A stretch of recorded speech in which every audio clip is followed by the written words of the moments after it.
வணக்கம். Tamil Nadu LPG cylinder development employees மாநில தலைவர் கணேஷ் பேசுகிறேன். இப்போ இந்தியன் ஆயிலில் இந்த வாரத்தில் ஒரு மீட்டிங் நடந்திருக்கு.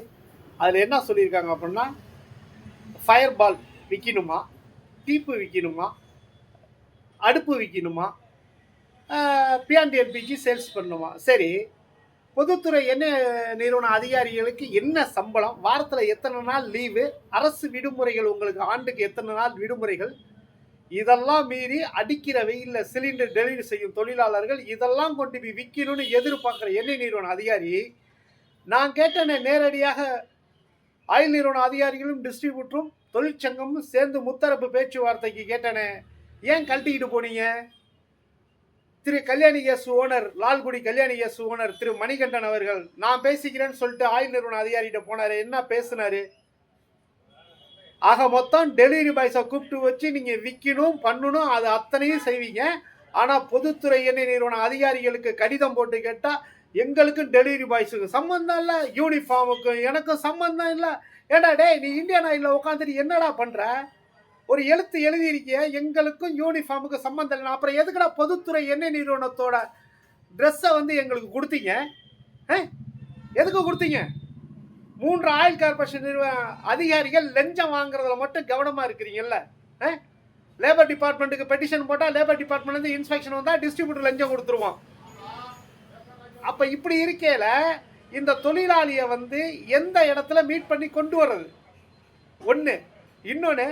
இன்னொரு சாரார ஒரு குரூப்பு முதலாளிகளுக்கு துணையாக, எண்ணெய் நிறுவனத்துக்கு துணையாக டீப்பு விற்கணும், அதை வித்தோம்னா நமக்கு 100 ரூபா கிடைக்கும், 50 ரூபா கிடைக்குன்னு ஒரு சில குரூப்புகள். அது மதுரை குரூப்பில் இருக்கிறவங்க எல்லாருமே டிஸ்ட்ரிபியூட்டருக்கும் எண்ணெய் நிறுவனத்துக்கு நல்ல மால் வாங்கிக்கிட்டு ஒத்துழைப்பு கொடுக்குறாங்க.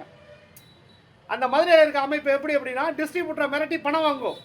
டிஸ்ட்ரிபியூட்டர் அதே மாதிரி எண்ணெய் நிறுவன அதிகாரிகிட்ட ப்ளஸிபிளாக பேசிட்டு, அவங்களோட அந்த அமைப்போட சாராம்சமே அதுதான். எப்படின்னா, எல்லா தொழிலாளரும் கேட்டுக்கு வெளியே நில்லுங்க, நான் போய் உள்ள ஓனர்கிட்ட பேசிட்டு நான் பார்க்க வேண்டியதை பார்த்துட்டு வந்துடுறேன், அப்புறம் கூப்பிட்டு உங்கள்கிட்ட சொல்கிறேங்கிற மாதிரி.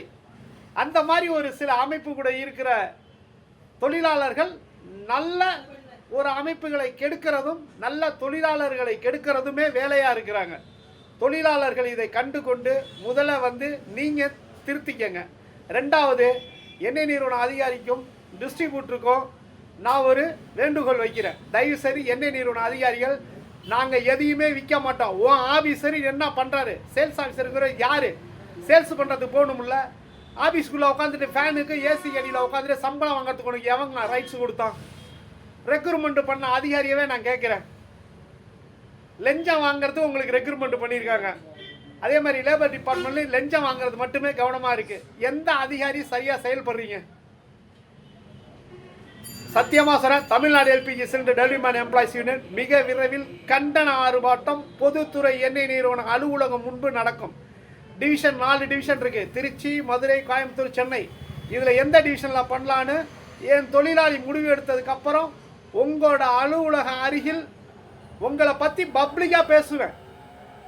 எண்ணெய் நிறுவன அதிகாரி கவுண்டர் ஸ்டாப்புக்கிட்ட வாங்கினது வரலையும் எனக்கு தெரியும். ரொம்ப ஜாக்கிரதை, கவனமாயிருங்க. எண்ணெய் நிறுவன அதிகாரிகள் பேரோட சொல்லுவேன், நான் பயப்பட மாட்டேன். ஒரு விஷயம், டிஸ்ட்ரிபியூட்டரும் தப்பு பண்ணுறத சுட்டி காட்டிக்கிட்டு தான் இருப்பேன். உழைக்கிறவனோட சம்பளத்தை நீ யாரையா கொள்ளையடிக்கிறதுக்கு? கஸ்டமர்கிட்ட 50 ரூபா வாங்க சொல்றதுக்கு உனக்கு யார் ரைட்ஸ் கொடுத்தா? திருப்பூர் அவினாசியில் இருக்க ஜேவி இண்டனில் சொன்னாங்க, நான் ஒரு பில்லு கொடுத்தா 50 ரூபா செக்குக்கு மதிப்பேன். உடனே டிஸ்ட்ரிபியூட்டர் டெர்மினேட் பண்ணியிருக்கணும். எண்ணெய் நிறுவன அதிகாரிக்கு மாமா வேலை பார்க்குற டிஸ்ட்ரிபியூட்டர்னால எண்ணெய் நிறுவன அதிகாரிகள் கொலிக்கிறாங்க. 1 லட்ச ரூபா சம்பளம்னா 5 லட்ச ரூபா லஞ்சம் வாங்குறாங்க.